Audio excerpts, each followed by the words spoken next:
कल एक फंक्शन हुआ, एक इंफॉर्मेशन कमिश्नर है जनाब, उन्होंने सावरकर के ऊपर किताब लिखी और सावरकर की किताब के रस्म इजरा में आरएसएस के मोहन भगवत थे, हमारे मुल्क के मौजूदा वजीर दिफा मोहतरम राजनाथ सिंह साहब थे।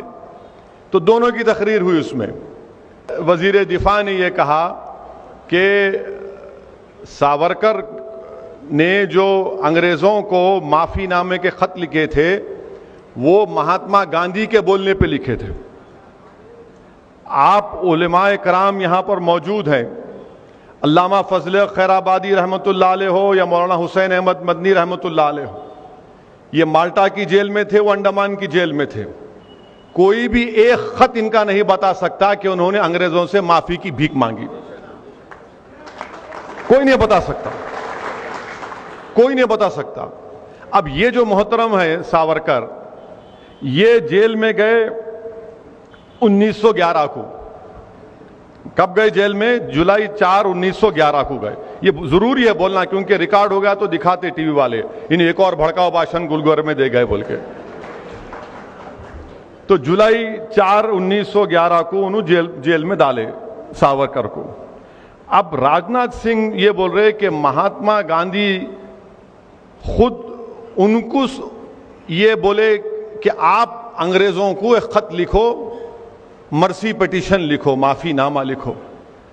मैं राजनाथ सिंह साहब से पूछना चाह रहा हूं कि आपको ये झूठ बोलने के लिए किसने मजबूर किया?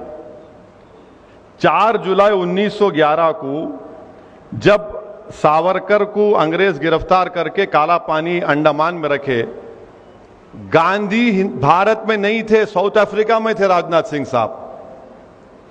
वहां से क्या उन्होंने क्या प्लेन में उड़ के आके बोले या क्या, कैसा है? उतना प्लेन भी नहीं था जब, तो कुछ भी नहीं था।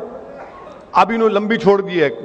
अब ये समझे कि हम लोग हमारे कान में फूल है, हम नहीं देखेंगे, नहीं मालूम हमारे को मालूम, हम भी थोड़ा थोड़ा पढ़ते, ज्यादा नहीं पढ़ते, थोड़ा थोड़ा पढ़े लिखे हैं। वो हम तेलुगु में बोलते కొంచెం కొంచెం, लिटिल लिटिल। ये पहली झूठ इनकी।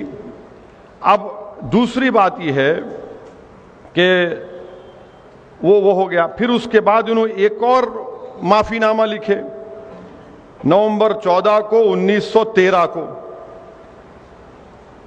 और तीसरा लिखे और महात्मा गांधी भारत को कब आए? जनवरी 9, 1915 को। माने 2 खत लिख चुके थे अंग्रेजों को सावरकर।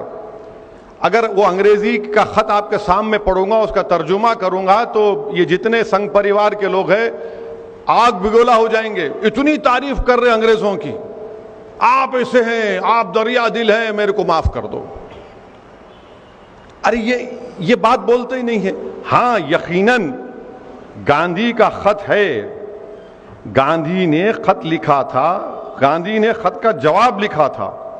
गांधी ने उस खत का जवाब लिखकर ये नहीं कहा गांधी ने अपने जवाब में सावरकर को कि बेटा तू माफी मांग ले जाके, नहीं कहा गांधी ने खत मैं पढ़ के सुना देता हूं आपको। वो खत है, गांधी ने लिखा जनवरी 25, 1920 को, और गांधी इसमें खत में लिख रहे कि आई हैव योर लेटर, आपका खत मिला।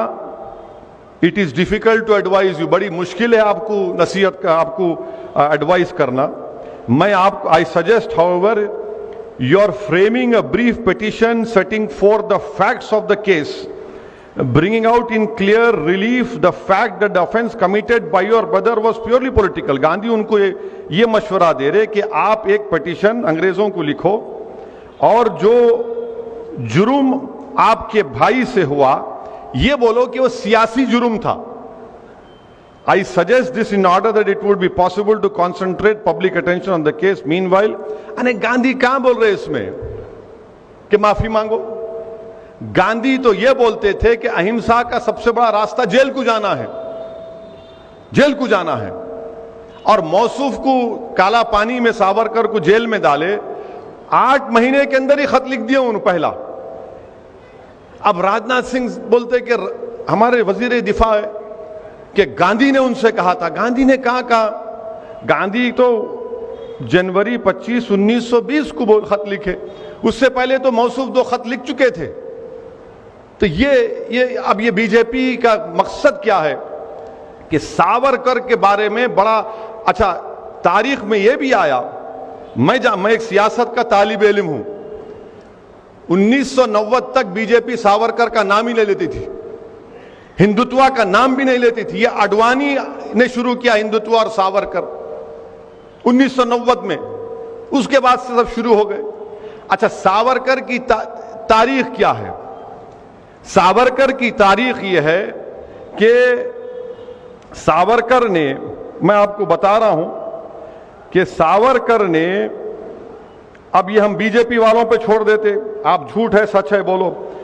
सावरकर ने 1900 आजादी मिलने के बाद 1947 में, क्या सावरकर ने नहीं कहा था कि मैं तिरंगे को नहीं मानता, मैं भगवा रंग को मानता?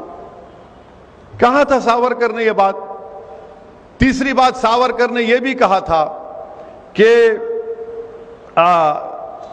हिंदू बादशाहों का यह काम था कि वो मुस्लिम खवातीन की इज्जत लूटते, उनका रेप करते ताकि जंग जीत जाए।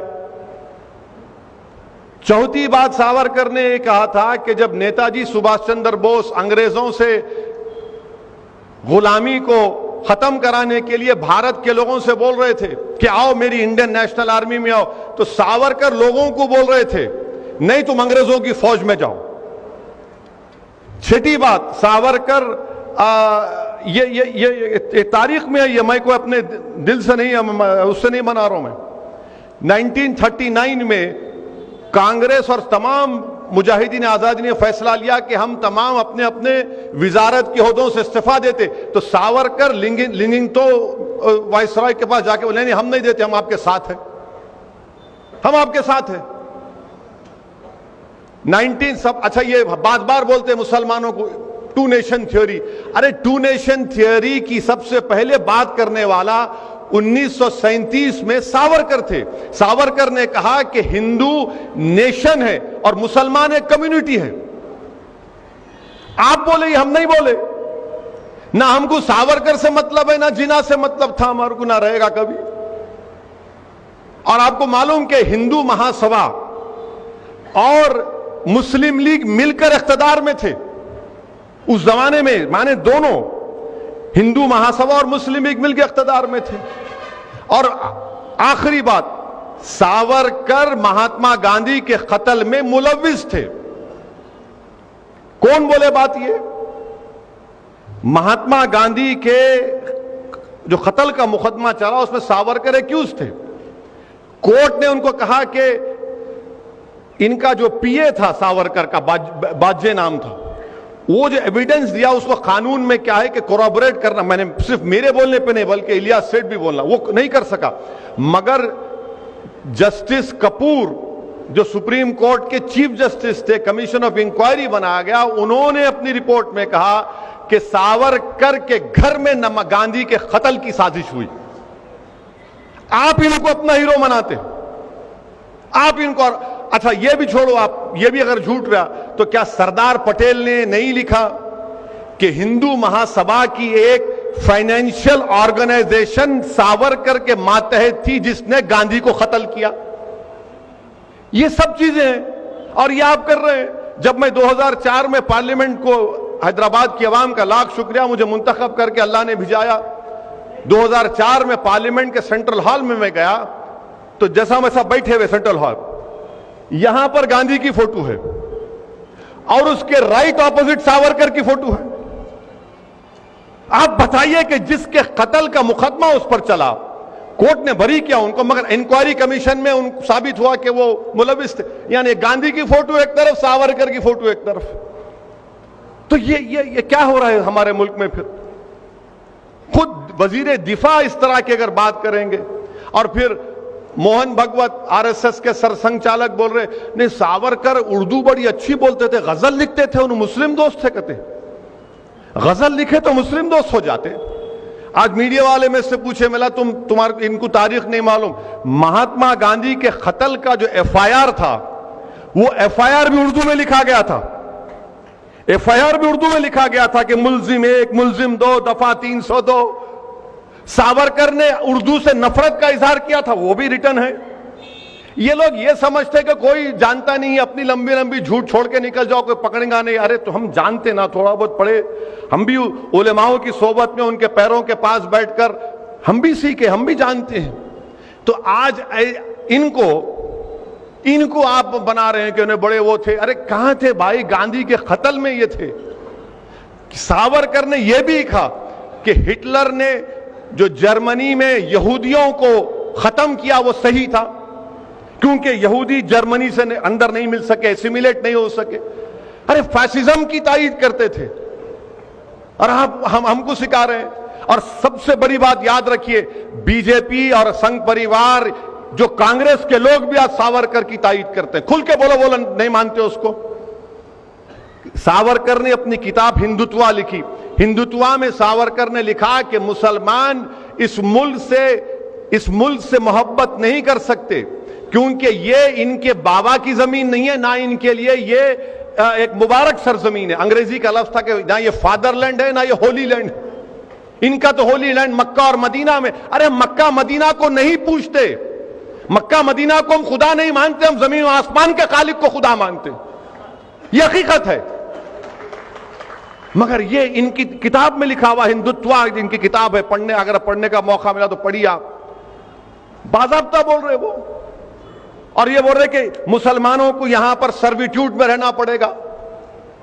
तो ये कल एक वजीर दिफा रहकर, संविधान पर, आईन पर ओत लेकर इस तरह की अगर बातें कोई करेगा तो आप खुद समझ जाइए कि मुल्क किस राह पे जा रहा है। मैं मीडिया से भी कहा और आज भी कह रहा हूं कि एक दिन एक वक्त आएगा, इसी तरह की अगर रविश बरकरार रहेगी, इसी तरह की ये नफरत बरकरार रहेगी, तो एक दिन आएगा कि इस मुल्क में बीजेपी संघ परिवार कहेगी कि अब बाबा कौम सावरकर है, गांधी नहीं है, और गोडसे मुजाहिद आजादी है। यह सिलसिला अगर चलता रहेगा तो यह शिद्दत पैदा हो चुकी है। ये तारीख को तोड़ तोड़ कर आरएसएस जो है आधी सच बोलती और पूरा झूठ बोलती।